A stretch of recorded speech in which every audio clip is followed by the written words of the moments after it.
السادس ركنك وحنا شرطك لحاد أن يكون المصلي مسلما صلاتي سيو أصحده وينقف كنت كان يا مسلم ياهي هدو قال تكدو وحبك أصحي ما يسوع عمل كود الله أقبل ما يو عدي صلاتك أصحده وعد مسلم السابع شرطك تضباط أن يكون عاقلا وينقف قرات كيسي يمير كيسي شوقي ياهي فالمجنون قفكي والله والصبي علمه يرى الذي لم يميز أنولي وحبك لقرنين لا صلاة عليهما صلاة لغمالة ولا تصح منهما كما أصحيص هديت كذا هدو اسك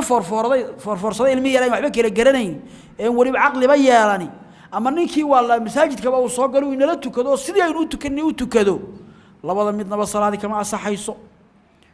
حيالي عقله يمير قبكو وحويان عبادات كordhan ayuu shardi u yahay inay asaxaan marka laga reebo xajka wixii ka soo haray waxa uu shardiya cibaadaadkii inay asaxaan